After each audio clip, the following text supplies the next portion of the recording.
हम by elections में, और वो भी जानते हुए कि इमरान खान साहब ने असेंबली में नहीं जाना। ये पूरी आप इस एक्सरसाइज को आपने कैसे देखा सर? ये बहुत, मैं समझता हूँ, ज्यादती की बात है। हमें बहुत पहले इस बारे में अपने कॉन्स्टिट्यूशन के अंदर अमेंडमेंट कर लेनी चाहिए थी। दुनिया के कई मुल्कों ने किया है, इंडिया ने किया है, बांग्लादेश ने किया है। ये एब्सर्ड है बिल्कुल कि आप 6-7 हलकों के अंदर इलेक्शन लड़ें, फिर उसके बाद एक सीट रखें और बाकी में फिर दोबारा से बाई इलेक्शन हो। तो उसमें आपकी अपनी चॉइस है, उसमें स्टेट टैक्स पेयर्स के पैसे क्यों खर्च किए जाए। अब तो इलेक्शन बहुत महंगा हो गया है, 8-10 करोड़ रुपए गवर्नमेंट के लग जाते हैं एक हल्के के ऊपर, और इतने ही मेरे ख्याल में उम्मीदवार के भी लग जाते हैं। तो ये इजाज़त नहीं होनी चाहिए मेरे ख्याल में। तो एक से ज़्यादा किसी भी हल्के में अगर कोई इलेक्शन में हिस्सा लेना चाहे तो फिर उसको उसका एक्सपेंस खुद बेयर करना चाहिए, वरना एक ही हल्के में लड़ने की इजाज़त होनी चाहिए। यह हम रिकमेंडेशन देते रहे हैं पास पे भी, और यूरोपियन यूनियन का इलेक्शन ऑब्जर्वर मिशन आया था, उसने भी बार बार ये रिकमेंडेशन दिए कि ये आपको करना चाहिए, लेकिन हमारे लेजिस्लेटर्स ने ये किया नहीं है। लेकिन अब चूंकि इमरान खान साहब ने एक बार फिर ये एब्सर्डिटी को बहुत हाईलाइट कर दिया है अपने इस इलेक्शन के बाद, तो अब मेरा ख्याल इन लोगों को सोचना चाहिए कि इसमें कोई कॉन्स्टिट्यूशनल अमेंडमेंट करें कंसेंसस के साथ, वरना ये बिल्कुल नुकसान की बात है। मिसाल के तौर से अगर आप ये डिस्क्वालीफाई नहीं होते हैं इमरान खान साहब, इन बकिया जो 6 सीटें उन्होंने जीती हैं, तो उसमें से वो एक को रिटेन करेंगे और 5 में फिर इलेक्शन होगा, और यूं ये सिलसिला चलता रहेगा। तो ये बिल्कुल एब्सर्ड बात है।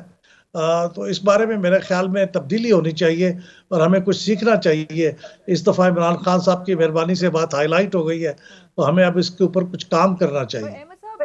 नोइंग कि वो असेंबली में नहीं उन्होंने जाना था, लोगों ने फिर भी उनको वोट दिया। एक तो पब्लिक के भी माइंडसेट के हवाले से आप क्या सोचते हैं और क्या राय रखते हैं, और दूसरा इमरान खान साहब आपके ख्याल में वो क्या प्रूव करना चाह रहे थे इससे? देखिए, इमरान खान साहब ने मेरे ख्याल में दुरुस्त क्लेम किया, और पब्लिक ने भी उसको उसी तरह से रिस्पॉन्ड किया कि ये एक रेफरेंडम है। ये इमरान खान साहब की मकबूलियत पे एक रेफरेंडम है, और इमरान खान साहब के इस मुतालबे पे रेफरेंडम है कि जल्दी इलेक्शन कराया जाए नया, और उसके साथ जो एसोसिएटेड चीज़ें वो कहते रहे हैं। तो पब्लिक ने उनको एक बहसियत एक रेफरेंडम के लिया, और उनको जो वोट दिया वो इसलिए वोट नहीं दिया। और ये पाकिस्तान की हिस्ट्री में मेरे ख्याल में बहुत कम ऐसे हुआ है।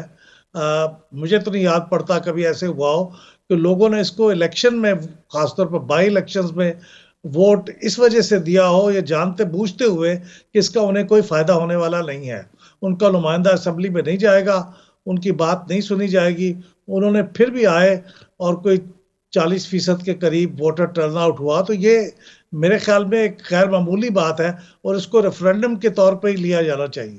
बिल्कुल। और आपने आज अपने आर्टिकल में भी आपने जिस तरह से मेंशन किया है कि वो जो पीटीआई ने ऑब्टेन किए थे, ये जो पॉपुलर वोट्स आपने मेंशन किया, और पार्टी शेयर के भी हवाले से वो भी आपने कहा कि जी 35% थे of the total votes polled in 11 constituency 2018 elections, और ये अब अक्टूबर के इस बाई इलेक्शंस में 49% पर आ चुके हैं, यानी कि 14% का इजाफा कंपेयर टू 2018। जी हाँ, ये बात सही है, क्योंकि ये बात कही जाती है कि ये तो ये पीटीआई की सीटें थी, और पीटीआई अगर इस पे दोबारा जीत जाती है तो कौन सी गैर मामूली बात है, बल्कि 2 सीटें वो हार गई है। ये बात एक हद तक तो सही है कि वो सही, लेकिन आप जब पॉपुलैरिटी मेजर करते हैं तो आप सीटें नहीं गिनते हैं।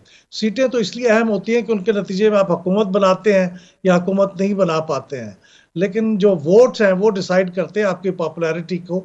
तो वोटों का मैंने देखा, सोचा कि पोल्ड वोट में आपका शेयर कितना है, तो वो शेयर पीटीआई ने बढ़ाया है, और अच्छा सिग्निफिकेंटली बढ़ाया है।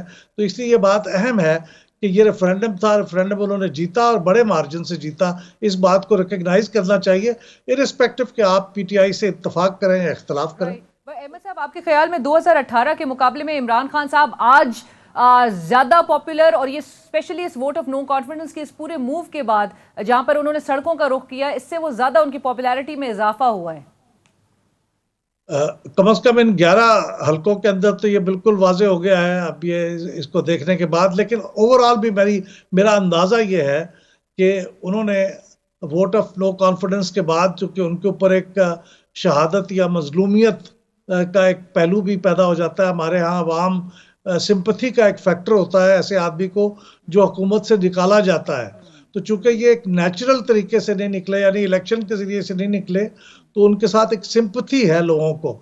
और उसके बाद इमरान खान साहब ने जो पब्लिक के साथ एक मुस्तकिल राब्ता रखा है और अपनी बात लोगों तक पहुंचाई है बहुत इफेक्टिवली, उसकी भी दाद देना बनता है मेरे ख्याल में। उन्होंने अपनी बात कम्युनिकेट की है, इफेक्टिवली की है। उससे आप इत्तफाक करें या ना करें, लेकिन उसके मुकाबले में जो उनके मुखालिफ थे यानी पीडीएम और पीपल्स पार्टी, वो इतनी इफेक्टिवली अपनी बात नहीं पहुंचा सके और इमरान खान साहब के मौक़िफ़ को काउंटर नहीं कर सके। तो बिल्कुल ठीक है, इमरान खान साहब की मकबूलियत। जी जी जी, अहमद साहब, लास्ट में मुझे सिर्फ ये बताएं, अब आपके लॉन्ग मार्च की कॉल वो कह रहे हैं कि जुमरात या जुमे को अनाउंस कर देंगे, उसकी तारीख का ऐलान कर देंगे। दूसरी जानिब वज़ीर आज़म कहते हैं कि जी हम अपनी मुद्दत मुकम्मल कर रहे हैं, डट कर काम करेंगे, जब तक इकॉनमी सही नहीं हो जाती इलेक्शन में नहीं जाएंगे। ये जो स्टैंड ऑफ है, सियासी स्टैंड ऑफ, इसको किसी करवट आप बैठता देख रहे हैं? और कैसे हल होगा जब एक तरफ इमरान खान साहब कहते हैं चोरों के साथ नहीं बैठूंगा, लेकिन दूसरी तरफ ये बात भी कहते हैं कि जी निगोशिएशंस या बैक डोर जो राब्ते हैं वो भी जारी रह रहे हैं, और फिर इस किस्म की चमगोइयां भी कि शायद हुकूमती नुमाइंदों के साथ मुलाकातें भी हो रही हैं।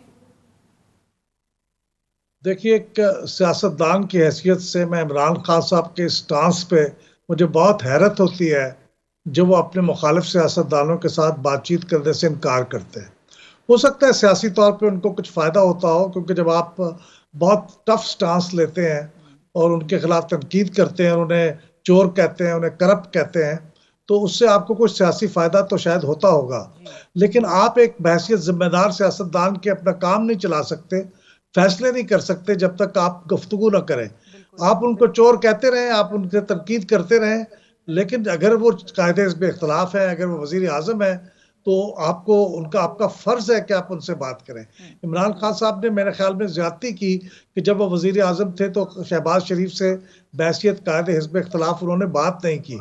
हालांकि उनकी आइनी जिम्मेदारी थी कि वो चीफ इलेक्शन कमिश्नर की तकर्री, मेंबर ऑफ इलेक्शन कमीशन, नैब के चेयरमैन, इनके बारे में कंसल्टेशन में शरीक होते हैं।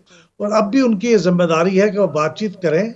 बातचीत के ही जरिए से ये बात आगे चलेगी।